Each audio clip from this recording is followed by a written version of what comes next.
When mankind came to what is now the region of the Great Lakes, it was perhaps as long as 13,000 years ago.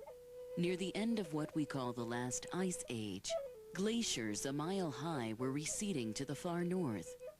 As they moved, those glaciers crushed giant rocks into gravel and sand and carved out enormous holes that filled with melting water from the glaciers. Those glaciers made Lake Huron and the rest of the Great Lakes. But as the glaciers melted, plants and birds and animals moved in. So did humans. Those groups of humans are known collectively by several different names: Indians, Aboriginal peoples, and Native peoples.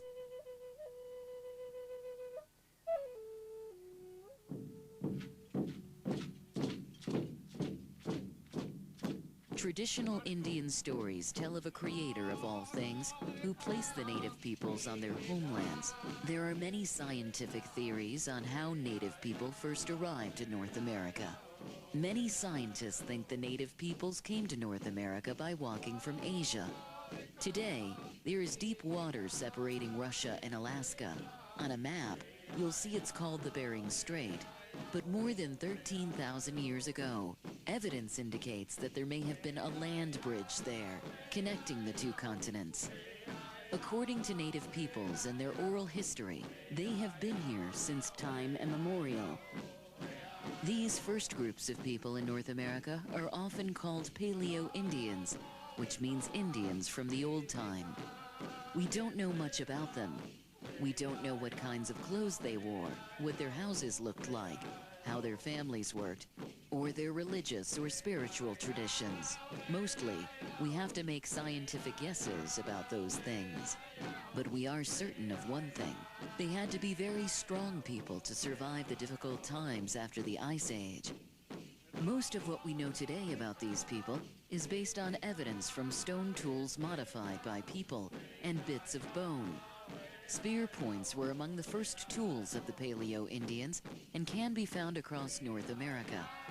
Some of them have been found near St. Clair County at what scientists call the Holcomb site, named after the person who discovered it. Spear points were an important hunting tool for Paleo-Indians.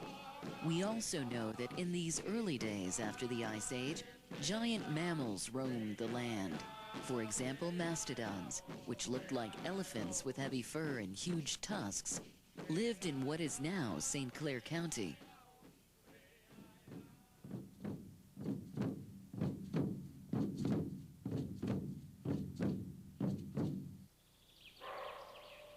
We don't know for sure, but scientists believe it's likely that the Paleo-Indians hunted mastodons because they could provide large amounts of fresh meat, as well as fur for clothing and bones that could be turned into tools. Over time, the climate got warmer, and the glaciers kept melting. If our winters today seem cold, you should have seen what they were like 10,000 years ago. 10,000 years ago is hard to imagine. Let's pretend that every inch on this scale represents 1,000 years. If you and I are living at this end, representing today, and the other end of the scale represents 12,000 years ago, around the time when glaciers had just disappeared, it's still hard to picture how long that is, isn't it? Well, let's imagine that you live to be a very old person of 100 years old. 100 years is 1/10 of an inch on this scale, and a child who's 10 years old would only be 1/10 of that 1/10 of an inch. But what seems like a long time for you and me is only a blink of an eye for the world. The world is always changing, but it changes very, very slowly. As we return to the Michigan of about 10,000 years ago, we see that as the climate was changing, plants and animals were changing too. The mastodons and other giant mammals disappeared. We're not sure why they disappeared. We do know that the native peoples adapted to the changes. They used technology to help them deal with their changing world. Today, we think of technology as computers and televisions and video games. But in the old times, technology meant new tools to make hunting easier. The invention of this simple device, which today we oftentimes call an atlatl or spear thrower, made hunters of that time much, much more dangerous to their quarry. It simply acts as a lever, extending the reach and therefore the power of your arm. Just as in the same way you can hit a baseball farther with a little practice with a bat rather than throwing a baseball. It's essentially the same idea.